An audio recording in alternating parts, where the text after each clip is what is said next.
Bonsoir à tous, on se retrouve encore une fois comme d'habitude après cet épisode 8. Je suis en compagnie de GFB Master, de Valentin et de Aldric. Nous allons parler de ce formidable épisode 8 qui voit arriver Devimon, Léomon et Ogremon.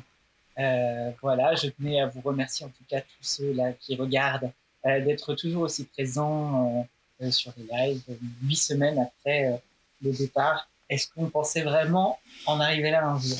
Et donc, je vais enchaîner avec une petite dédicace à Demi. Salut, c'est Gomamon.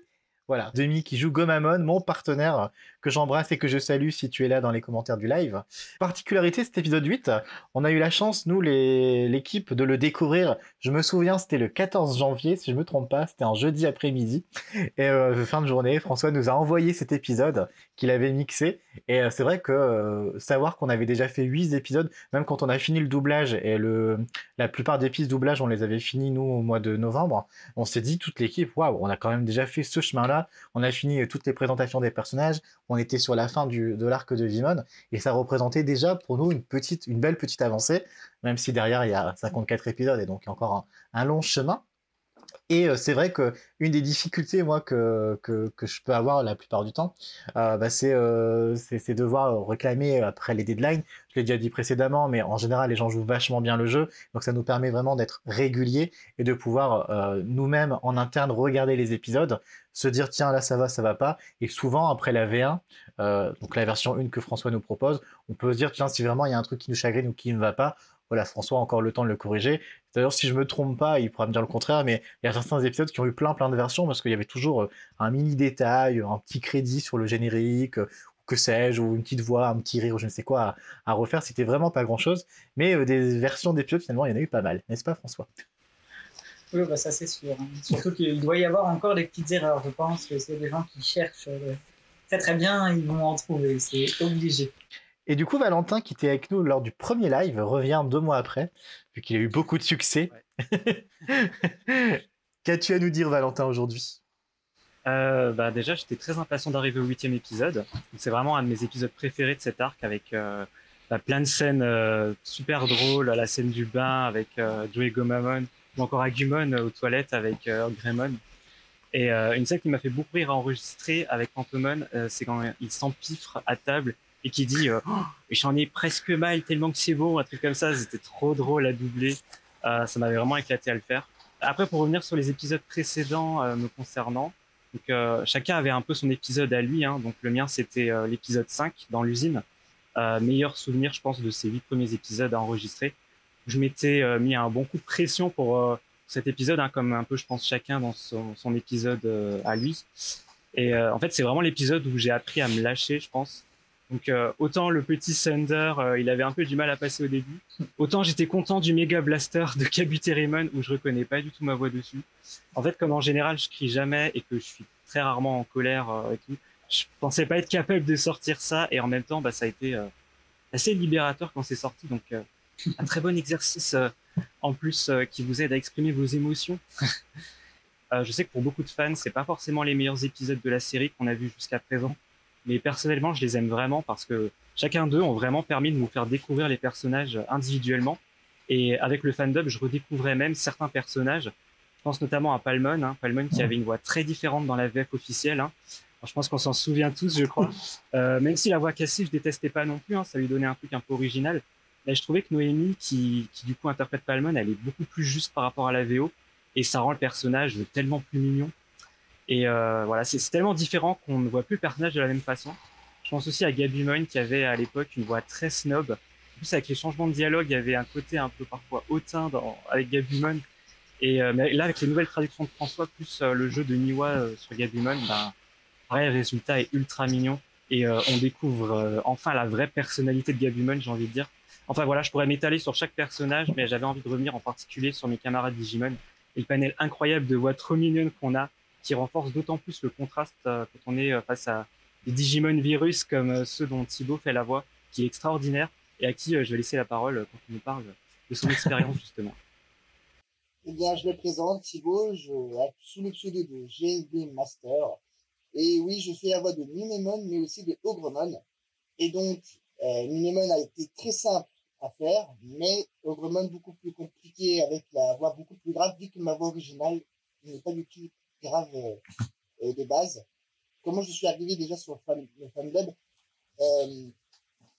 officiellement, d'abord sur YouTube, quand je faisais des vidéos sur le jeu en ligne Digimon Master Online, j'ai reçu un mail d'Océane qui m'a demandé d'intégrer le Discord d'un premier temps. Et j'ai vu qu'il y avait donc la section FanDub. Et du coup, j'ai demandé, en prenant en compte que je voulais simplement les personnages secondaires et pas de personnages principaux. Donc, étant donné que j'ai déjà fait 3 ans de FanDub à l'époque, j'ai voulu rester sur le secondaire. Et du coup, on m'a demandé de faire des tests vocaux avec Aldrich en premier temps. Et il a demandé à François si mes voix étaient, on va dire, aptes à intégrer le FanDub. Tout a été, on va dire, progressif. Et le premier Digimon qu'on m'a demandé de faire étant Numemon. Et la voix de Numemon a été tellement simple à faire avec une voix, on va dire, fluide et avec, on va dire, un peu de zozotage en premier temps. Étant un Digimon qui n'est pas physiquement avec, qui est visqueux, et donc du coup, c'était plus simple de faire un Digimon avec une voix de zozotement que Ogremon avec une voix qui est beaucoup plus grave, et bien sûr Ogremon qui gueule tout le temps. Je me souviens au moment des castings, du coup c'était Aldrich qui s'occupe plutôt des secondaires. Moi je suis là pour on va dire en seconde ligne comme l'a dit Thibaut. Aldrich m'envoie vraiment que ceux qui retiennent son attention. Et autant oui effectivement Numemon c'était passé tout de suite. En même temps je crois que le casting on l'avait fait passer sur des phrases qui était déjà bien assez drôle sur Numemon, donc c'était passé, la voix était passée vraiment crème. Et j'avais eu un peu plus de réticence sur Ogremon.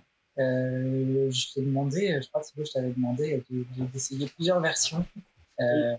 J'avais un peu peur en fait que de rater un peu ce personnage-là. J'avais peur que je trouvais que c'était un personnage qui était quand même assez important. Et je trouve qu'il a une voix vachement particulière. Qui peut être à la fois effrayant et en même temps avoir des scènes, comme l'a dit Valentin, la scène aux toilettes avec Eggman, il est juste... Il n'y avait pas que la scène des toilettes, il y avait aussi la scène avec Joe dans l'océan qui était très compliquée. Épisode 11. Au niveau des onomatopées. Avec les façons de... Des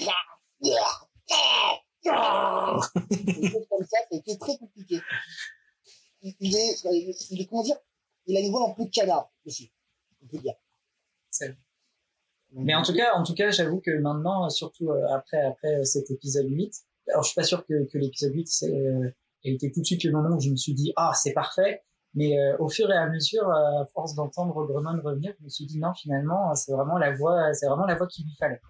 Pour ce personnage-là, je trouve vraiment très sympa. Ça s'est passé comment le mixage? Tu me disais François avec justement on découvre dans cet épisode on a Ogremon, Leomon, Devimon. Donc c'est quand même 3 personnages importants qui débarquent dans l'intrigue et on a du coup 3 comédiens donc je salue au passage. On a Nicolas pour Devimon et on a Alain pour Leomon. Tu me disais au niveau du mixage, j'ai eu toute une aventure pour toi. Oui, je crois que le mixage de ces 3 micros-là, je l'ai recommencé, je devais le recommencer une bonne dizaine de fois, je crois. Des fois, j'arrêtais le soir, je revenais le matin et je disais non, je recommence tout, c'est pas grave, on reprend à zéro. Parce que pour une raison que je ne comprends pas, c'est que j'avais déjà fait cette histoire-là, je l'ai déjà expliqué, je crois, dans un précédent live, c'est que une fois que je reçois tous mes personnages qui ont enregistré chacun de leur côté, je fais en sorte d'uniformiser les micros, c'est de donner cette impression que tout a été enregistré dans la même pièce. J'arrive à le faire sur les 14 personnages principaux. Je trouve que l'illusion fonctionne assez bien. Et pour une raison que je ne comprends pas, les micros de Leomon, Ogremon et Devimon ne voulaient pas s'uniformiser. Impossible. La première scène où ils apparaissent tous les 3 ensemble, ça a été une catastrophe. Je n'entendais que ça. Et je l'ai remixé je ne sais pas combien de fois. Mais en tout cas, je pense que là, je suis arrivé à un mixage qui me plaît. Et une fois que le réglage est fait sur un épisode, j'ai plus qu'à le reporter sur le suivant je règle vraiment juste des petits détails. Donc, ce genre de problème-là, c'est vraiment un souci qui apparaît quand c'est le premier épisode d'un personnage. Mais en tout cas, là, c'était un très joli challenge. D'ailleurs, il y a des petites anecdotes comme ça sur le fandom, vous pouvez les retrouver, parce que le mois dernier, il y a eu, si vous ne le savez pas, parce que vous viviez dans une grotte, il y a eu 20 ans de Digimon en France. C'est une série documentaire que j'ai produit pour la chaîne Game Geek sur laquelle je suis de base. Et dans le 4e épisode, qui est sorti le dernier mercredi de janvier, il y a une grosse partie qui est consacrée au fandom, et donc à peu près 10-15 minutes dessus, et il y a pas mal d'intervenants du fandom, dont Valentin, François, Shannon et d'autres, qui donne des anecdotes et on peut justement voir par des petits extraits, je pense à Shannon qui montre quelques extraits, comment ça se passe le doublage chez elle, où on la voit justement face à son écran, face à son micro, avec quelques prises. Et il y a pas mal de petites anecdotes qui sont comme ça transmises sur comment chacun et chacune est arrivé dans le projet, sur ce qu'ils en pensent. Donc si jamais vous n'avez pas vu cette série documentaire, n'hésitez pas à la regarder, sachant qu'en plus, sur tous les épisodes, hein, vous allez pouvoir revivre les 20 ans de Digimon, hein, de l'arrivée en France à Kizuna, le reboot et autres cette année, et le fandom, du moins en 2020, parce qu'on est en 2021 déjà, ça va vite. Donc voilà, c'est à Valentin de reprendre la parole, parce que Valentin a un énorme travail annexe, en plus de son rôle de comédien doubleur. Et ben Valentin, tu l'avais déjà évoqué brièvement dans le premier live, mais on n'avait pas voulu en dire plus parce que c'était le tout début, mais maintenant que les spectateurs ont pu découvrir les 7 premières Digi-chroniques, comme on les appelle, dis-nous en plus là-dessus. Oui, alors du coup, vous avez pu découvrir, pour ceux qui sont restés après les épisodes et le live, les diffusions des premières Digi-chroniques. Donc, je me suis pas mal investi dedans, hein, pour leur contenu, notamment pour l'écriture des dialogues et les sujets traités. Alors, je vous avais déjà un peu parlé de la rubrique de Tantemon et Kushiro dans le premier live, donc, qui est là tout naturellement pour analyser les Digimon rencontrés, en apprendre plus sur les mécaniques de l'univers. Ensuite, celle qu'on a trouvée très intéressante à traiter aussi, c'est la rubrique géographie de Yamato et Gabumon. Les personnages traversent beaucoup de lieux différents. Ça nous semblait intéressant de revenir sur ça, également de faire le lien avec les lieux réels qui ont inspiré certains endroits de la série. Ensuite, est née assez rapidement la chronique survie de Joe et Gomamon, parce que l'animé, c'est aussi une histoire de survie qui s'inspire beaucoup des récits Jules Verniens, notamment 2 ans de vacances, qui racontent le périple d'enfants qui doivent survivre sur une île déserte. Et puis, ça allait tellement bien avec Joe, qui a peur de tout, qui anticipe toujours tout. C'était parfait, parfait pour lui. Après, pour contrebalancer un peu toutes ces rubriques très sérieuses, il fallait bien une rubrique un peu plus récréative et colorée, donc avec la rubrique mode et accessoires pour Mimi et Pac-Man. Donc là, c'est leur interprète Shannon et Noémie qui écrivent les dialogues.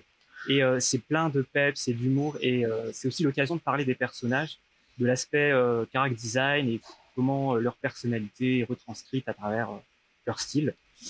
Et on creuse un peu plus encore les personnages avec la rubrique sentimentale et relationnelle de Sora et Kiyomon, en traitant de l'évolution des relations et notamment en revenant sur des moments forts de la série, les conflits, les séparations, mais aussi parler d'amour, puisque c'est le symbole de Sora.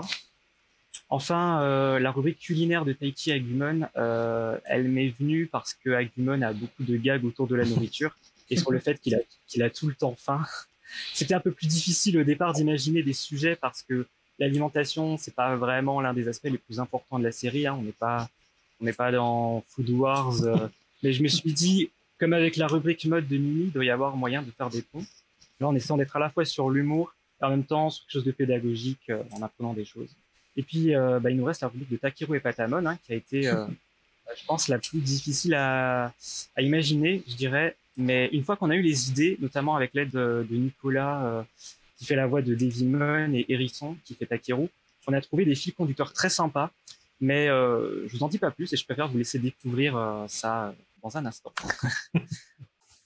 Alors, il y a donc aussi les anecdotes de Ninemon et Ogremon. C'est vrai que j'en ai en plus pas mal, surtout pour Ogremon. Ninemon, j'en ai qu'une seule, en réalité. Ninemon, c'est à chaque fois que j'ai finissé un dialogue de doublage, j'étais mort de rire. Toujours. À chaque fois, à la fin. Je faisais le doublage, surtout quand il disait la phrase « je t'emmerde ». Voilà, qui allait super bien. C'était tellement drôle que j'ai dû la refaire au moins une quinzaine de fois. Ogremon, la meilleure anecdote, c'est pas le moment où j'ai commencé à faire les dialogues, c'est au moment où François m'a demandé de faire la séquence des toilettes. C'est là où on me l'avait jamais fait. C'est magique. La galère pour pouvoir tourner avec Ogremon, c'est ce genre de scène. Et Ogremon, il est vraiment sympathique, vraiment. À part le fait que quand je gueule, j'ai l'impression de faire chez mes voisins. Et je me suis plus amusé à faire Mimemon au tout début avec certaines phrases qui sont super. Et Ogremon, sa façon de faire les onomatopées. Ça, c'est génial. Oui, parce que je me souviens, du coup, la scène des toilettes, c'était une des premières scènes que j'avais fait doubler pour les tests, parce que justement, on me disait, est-ce qu'avec cette voix-là, Ogremon, est-ce qu'avec cette voix-là, il pourra faire passer le côté comédie? Et je me disais, on va essayer celle-là. On va essayer celle-là qui, voilà, des scènes qui étaient assez drôles et qui est devenue mythique dans le fandom, j'avoue.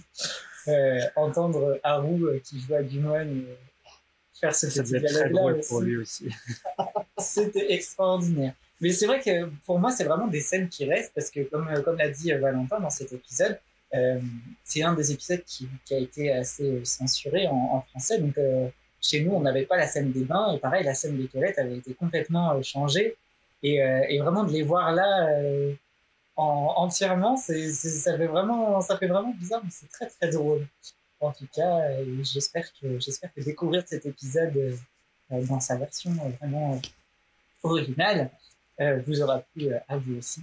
Et si je ne dis pas de bêtises, je crois qu'il va être l'heure de rendre. En effet, je confirme. Il est temps pour nous de dire au revoir. Et bien, du coup, je vous laisse avec la première chronique éveil de Patamon et Takelu, donc doublée par Hérisson et moi-même. Ouais. Voilà, que Valentin vous a teasé tout à l'heure. Et puis, eh bien, on se retrouve la semaine prochaine pour l'épisode 9. Tout à fait. Yamato et Taichi qui se battent contre les Digimon jolis. Voilà. Exactement. Du coup, on vous souhaite une bonne soirée. Bonne soirée. À la semaine prochaine. Bonne soirée.